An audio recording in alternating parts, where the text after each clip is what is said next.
I'm a pastor's son. My father passed away when I was very young. But before then, he had introduced me into the ministry. I've been in the ministry for the past 53 years. When I was in primary school, he would make me fast for 3 days before every major exam. He would make me fast from morning till evening and stop for 3 days. Then, in my primary 6, in the upper class of the primary school, he would make me fast for 3 continuous days without stopping, without eating. So by the time I went into secondary school, I had begun to fast longer time. And then by the time I was graduating from what the US call high school, I don't know what you call it, secondary school, from what we inherited from here, I was now able to fast for 7 straight days, not eating until after 7 days. Because he himself used to fast for 40 days, not eating. My mother used to fast for 10 days, not eating. My grandmother also would fast for 10 days. And they're all very prophetic. You walk into them and tell lies. They will wait for a few seconds to see if you will correct yourself. If you don't, they tell you why you came and the correct thing you're supposed to have said. They ask you why you are telling lies. So that helped me because when I was in secondary school, there were these winds of distractions. And I told myself, anything I do here, when I get home, my mother and my grandmother will know everything, so I better behave myself. And so I grew up kind of knowing that if you're a Christian, then you should walk in the word of knowledge. My father himself walked in the miraculous. People would bring dead people, all kinds of people, to our local church. And then he said, I'll tell him to put them in a room. When he comes back, he will pick them up.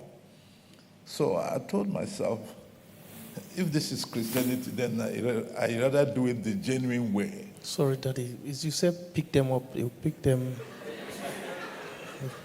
from the floors.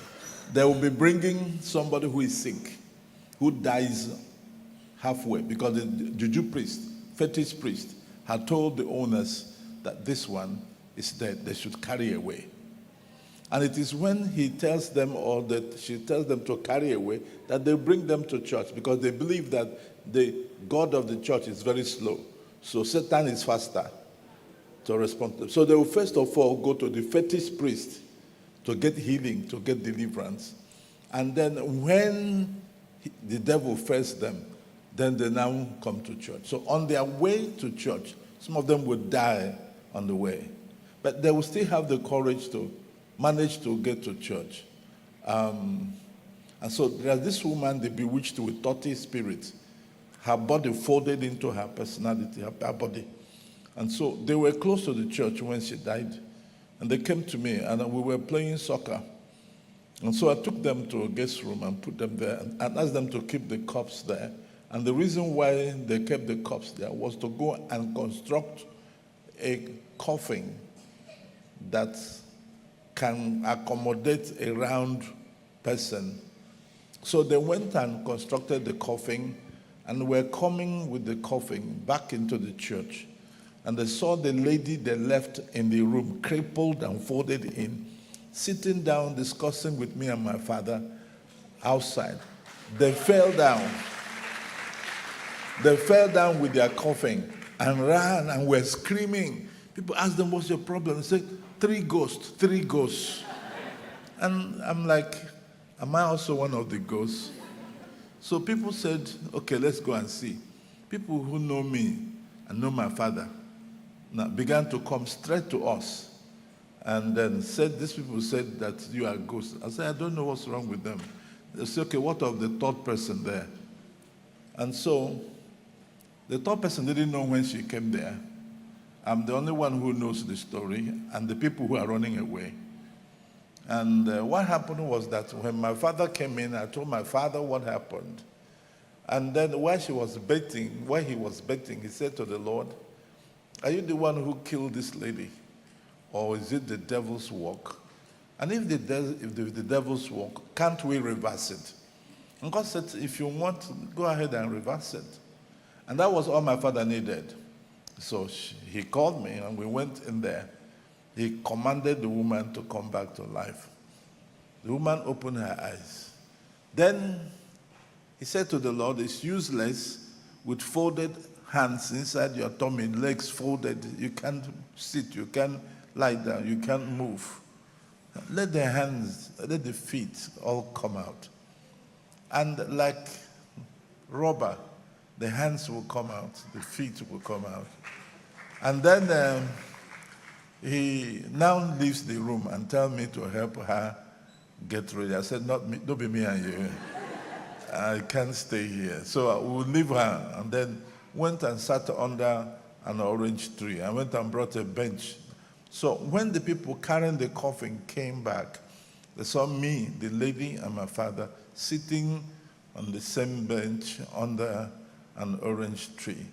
They were shocked and fell down from their bicycles they were coming with.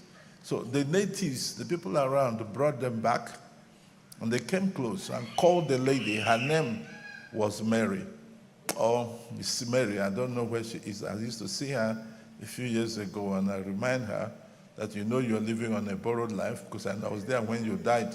She said yes. So, and the people removed their hats, hold it in their hands, and then said, this God that does things like this, how can we know him? And so my father would call them close. They were afraid to go near the person they brought and then lead them to Christ. They would call the lady by her name, Mary, and she would call them by their names. You know, uncle this, uncle this. They didn't know what to do with the coffin they've just constructed. Whether they sold it or whether they took it back, I don't know. But the lady stayed with us a few days and then went home.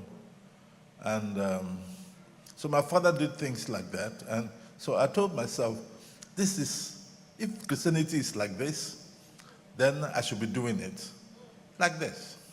So when I finished from secondary school, I began to conduct crusades. I mean, from that age. And I'll be talking, and people whose ears were cut off from motor accidents, I won't touch them. The ear will be reconstructed and will come back. How old were you, sir? People who, this is like 18. Yes, 18. And then people with hunchback will be coming close to me, and I will talk. The hunchback will crawl down to their waist, according to them, because I have not had hunchback before. I don't know how it feels. They said that as I was talking, the hunchback crawled back to their waist. They tried to kill whatever it was that was crawling, and discovered that the hunchback is gone, and it's been there for 21 years. There was one time I was in his village, and they organized a crusade. I had some white people with me. And then, for no just reason, I was distracted, and a madman was coming towards the stage. And they started shouting, Pastor Mosy, Pastor Mosy. I ran, jumped onto the stage. So what is it? He said, madman, come. I said, what are you doing? You have the microphone. You are the one preaching. A madman is coming to you. She said, the madman is charging at them. I took the microphone and I roared back. There's a lion that lives inside all of us. And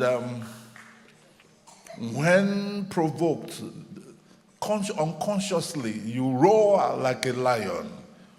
And I commanded everybody. I said to the madman, your punishment, I said to the spirit of madness, your punishment is that you lose this man today. And every spirit of insanity at the sound of my voice, everywhere now, you lose your captive. And I counted 1 to 3. Mad people in the market, mad people on the road, and the mad people there. were delivered instantly.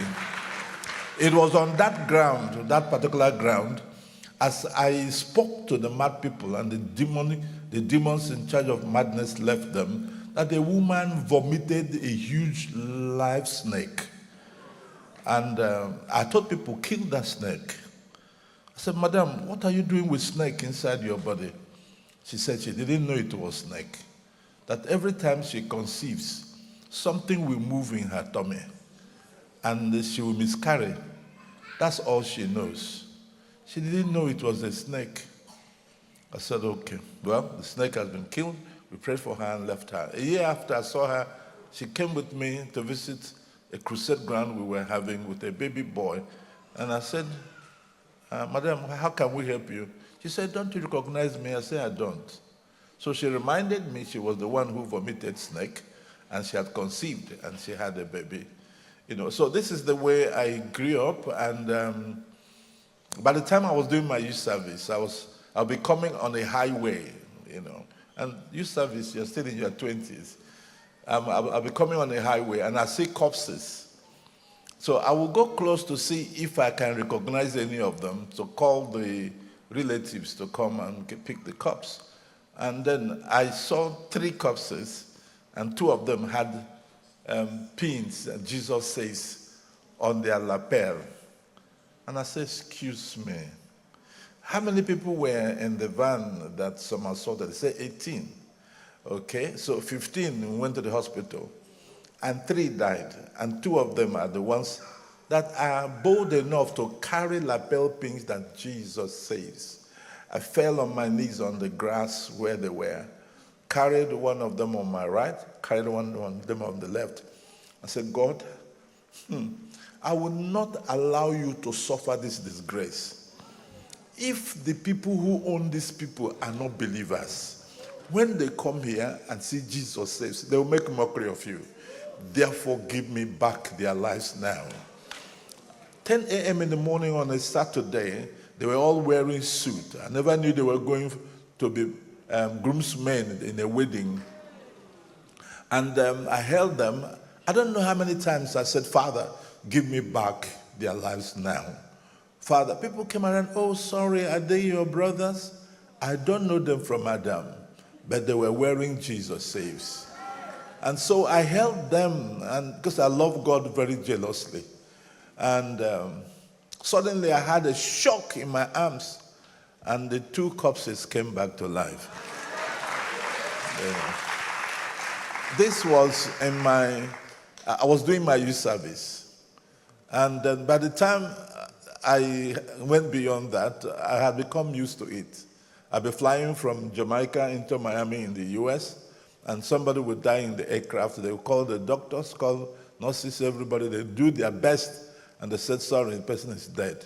And the pilot will announce when we get to Miami, all of you will wait in the aircraft so that we'll get some agencies to come and investigate to know what killed the guy in the airplane. I said, no, that's not fair. The guy died directly behind me. So if the investigators come, so the cameras will be on my face. No. I got up from my seat. My wife was praying, and then I went and put my knee on the laps of the dead, of the corpse, held his hand, put back to the chest, and said, Des, I bought my ticket to fly in this aeroplane. How did you come in here? And God said, stop talking to death. You have no business with him. Command the dead to come back to life. And I said, in the name of Jesus, let the power that raised Jesus from the dead bring you now back to life. His locked jaw dropped. Saliva began to come out of his mouth. He opened his eyes. I called the airline staff to bring cup to collect the saliva so it doesn't mess his shirt up. Then the doctor who confirmed him dead came around.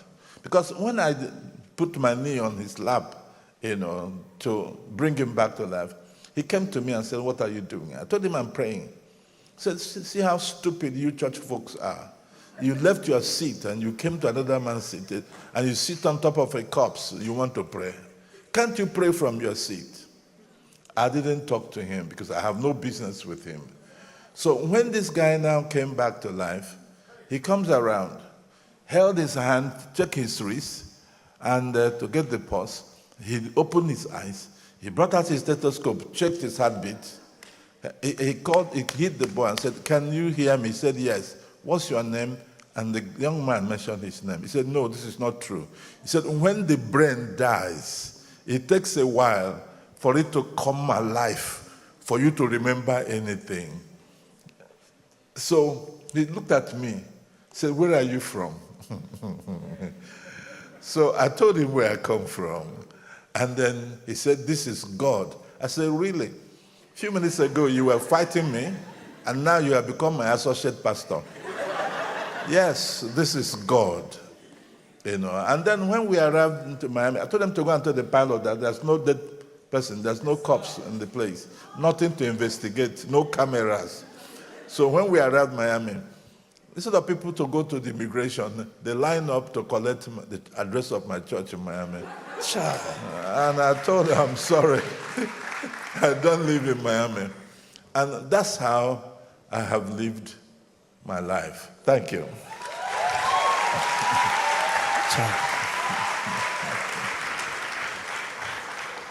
As you